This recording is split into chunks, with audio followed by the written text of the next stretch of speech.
Yeah, Rawesome Food was a food distribution point, a private club, not a grocery store. And it was never open to the public. Exactly. Yeah, and I do want to say one thing. I'll just briefly introduce myself. Sure. My name is Wilson. I do represent James Stewart, and I do also represent the members of Rawesome.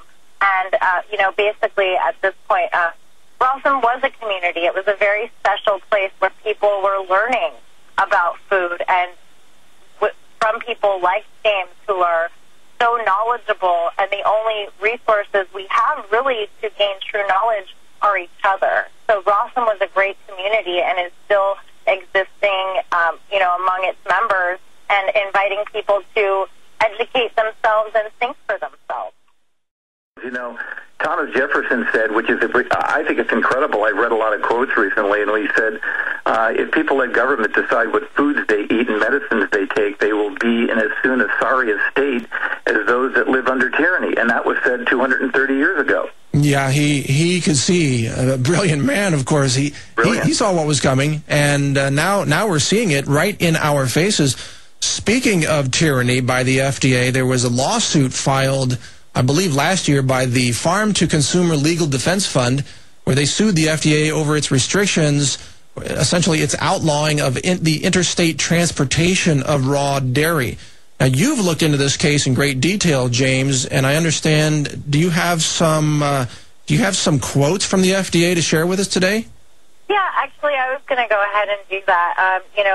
Last year, the FDA responded in lawsuit, and James and I kind of went over it. And in the legal response, the FDA countered that, and this is their direct quote, "There is no deeply rooted historical tradition of unfettered access to food of all kinds." All right, let me get that again. There's no deeply rooted historical tradition of unfettered access to food of all kinds. So the FDA is saying you don't have a right to food. Right, and basically as evidence of this position, the agency cites the dietary laws of biblical times.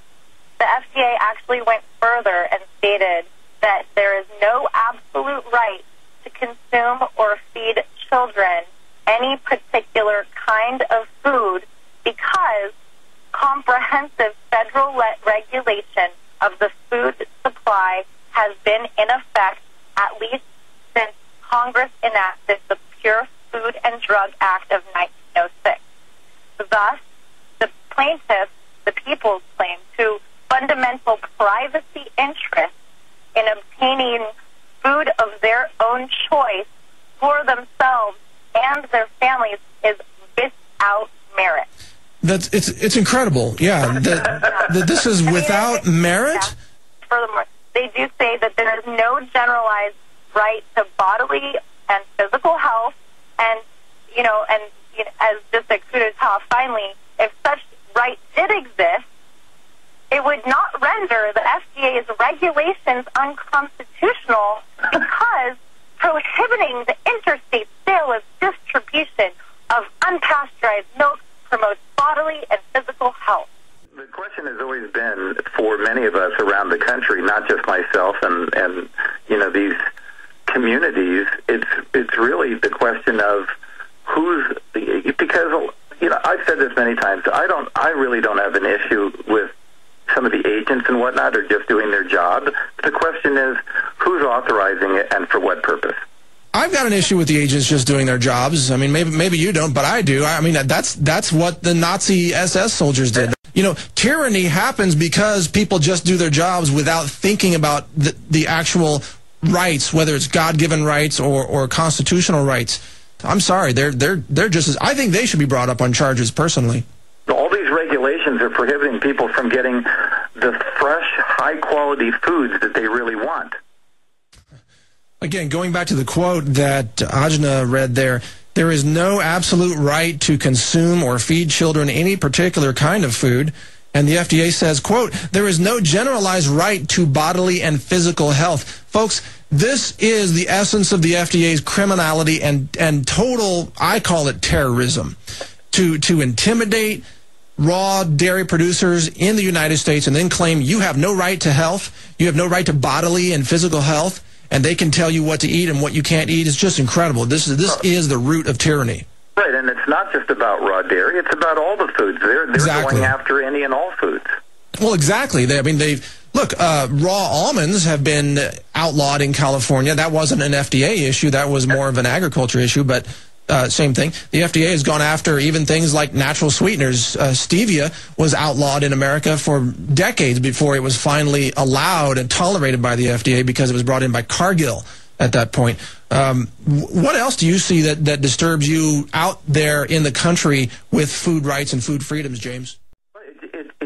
Farms, I mean, it's going on everywhere at this point. They're attacking the very source of the food sources. So you have to ask yourself the question again: what's really going on? Why are people being prohibited from making their own unalienable choice of what they want? And by the way, the word unalienable means you can't transfer your rights away. So their contention that people don't have them in the first place is crazy. Of course we do. And of course we have the right to feed our children. I think once you start seeing one bureaucratic system and start educating yourself, and really this does kind of touch upon personal responsibility. Yeah. Once you start educating yourself and seeing one travesty, it becomes almost something, your blinders come off in a sense. Well, that's what's beautiful about this, is this whole issue has really awakened many people in California, people who perhaps weren't paying attention to the political arena, but now with the Rawesome Food raid and many other raids going on, many other businesses being intimidated, they're waking up and saying, wait a minute, this is not right. What's going on here? No, you're right. This is a wonderful wake-up call for people to understand that something more than something simple that they think, oh, that's just about raw milk or something. It's not at all, and that's why this has really sort of gelled the entire. And by the way, there's an international response going on as well on the internet. James Stewart was one of the 3 who was arrested and charged with felony crimes. Yeah, felonies. Those are very serious crimes, especially considering that they were just basically distributing food, raw goat's milk, raw cheese, tomatoes, mangoes, farm-fresh eggs that, oh my God, they weren't even refrigerated.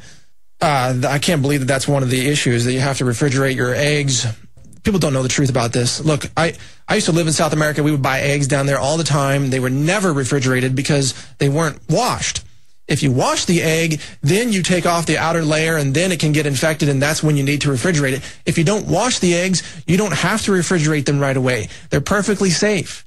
It's funny, the food police in America, they have no understanding of real food.